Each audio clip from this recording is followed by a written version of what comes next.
Ollie Watkins is the latest player, Rob, who has been linked to a move to United. What's the latest there? What's the thinking behind this? Well, yeah, I mean, they certainly need a number 9. They've spent money to bring in Cunha from Wolves and Mbeumo from Brentford, but they're really number 10s in Ruben Amorim's 3-4-3 system.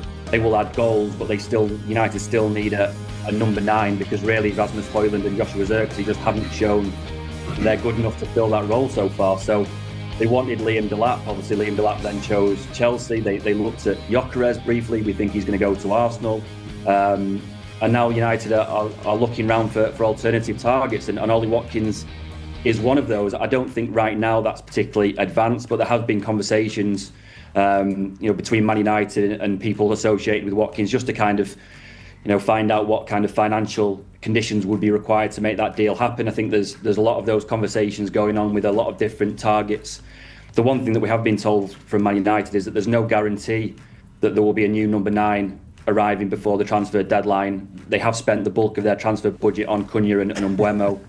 They need to get some of those players out, players we've just mentioned, Garnacho in particular, Anthony, Jadon Sancho, Tyrell Malacia. If they can do that and raise a little bit more money to boost the transfer pot, then possibly they could bring in a number 9.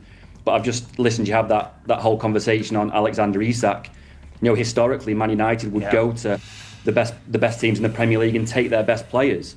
I think it's very telling that Man United aren't even in the conversation for Isak, because they just can't get anywhere near that £150 million valuation. And that tells you how different Man United are having to operate now than perhaps they were doing under Sir Alex Ferguson 10 or 15 years ago. That's a great point, isn't it, Mark? We were growing up and Manchester United could pretty much cherry pick the best players and bring them into the squad. They are so far away from that world now.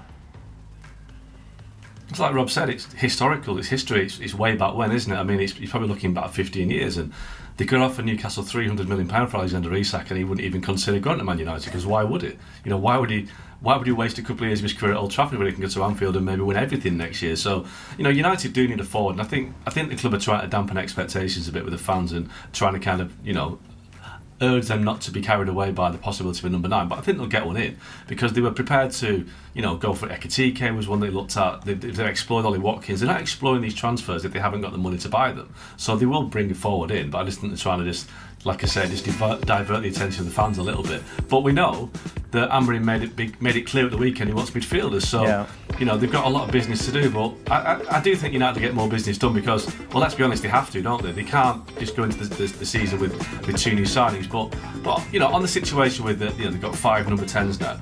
Now, I think we get carried away sometimes by bracketing players in a certain position. Brian Mbeumo and Matheus Cunha can play in different roles. They're not just number 10s they can play out wide, they can play through the middle.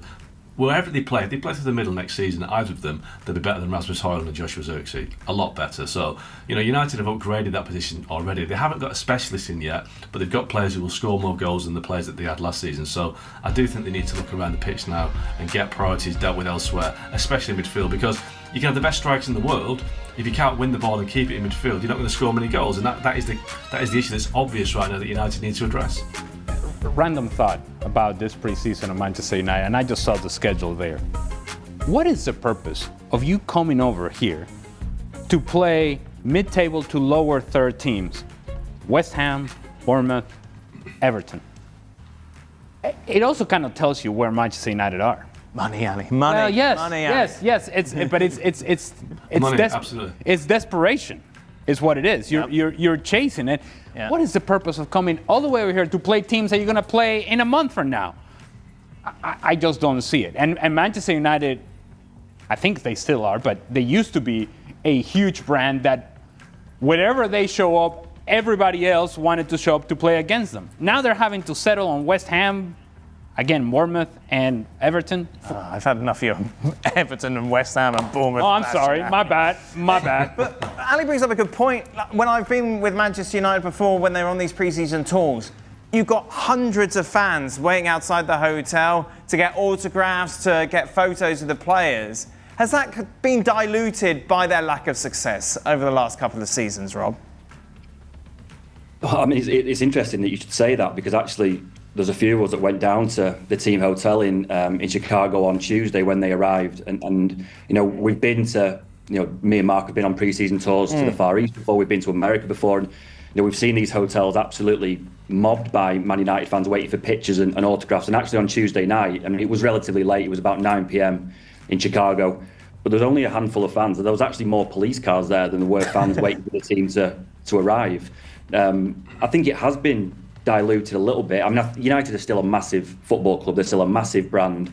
They would say themselves that they feel that they're on a level of, the Liverpool, Real Madrid, in terms of kind of profile within world football. But I think it has been diluted a little bit, particularly because it's been so long since they've had any real success. They have won the odd cup competition since Sir Alex Ferguson retired, but they haven't been anywhere near winning the Premier League. They haven't, qualified for the Champions League in many seasons, let alone get very far and try to win it. So, I think maybe the interest and the kind of the enthusiasm for Man United has dampened a little bit, and it'll be very interesting to see what kind of crowds United get for these pre-season games, particularly because we've just had a Club World Cup here. All the best teams in the world have just been and gone, and football fans, soccer fans have had the opportunity to see the likes of Man City, Real Madrid, PSG, Chelsea, these massive teams. So it'll be interesting to see what kind of crowds Man United get, particularly when they start against West Ham in New Jersey, because obviously MetLife is a huge stadium. It takes an awful lot to fill that stadium. So it'll be interesting to see what kind of crowds they get. And who are your superstars now? Who is your kind of poster boy for Manchester United, Mark? Well, not you, obviously. I was going to say Rob was waiting outside the hotel. Maybe they wait to see Rob and his mates. I don't know, but, who's the superstar at Man United? It's a good point. Let's be honest. Liverpool right now are the coolest, most exciting team in the Premier League by some distance. That used to be Man United, and I remember Ed Woodward maybe 10 or 12 years ago when United had that really bad season, the first season after Ferguson left, and it was David Moyes. Ed Woodward was basically saying, don't worry about it, we're Man United. Liverpool have been rubbish for 30 years and they're still a huge club. And that was right, but the game's changed so much in the last decade. It's now about star players. It's more about star players and teams in many ways. Fans latch onto the players. And United haven't gotten it. I mean, Marcus Rashford, ironically, is one of their biggest names, and he's not performed for 2 years, but they are losing one of their so-called biggest brand names by letting him go to Barcelona. I guess it'll be people like Mateus Cunha. Garnacho was a big figure, but he didn't perform either.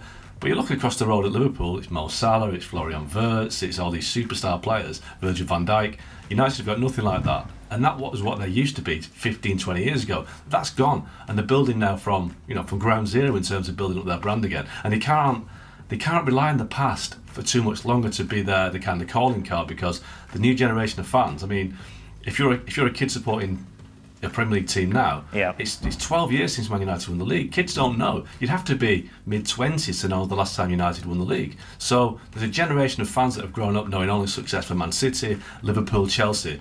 And United's got to be aware of that, because if they're not, they will fall further behind. They'll become an Everton or an Aston Villa, and that is a scary thought for a club like Man United.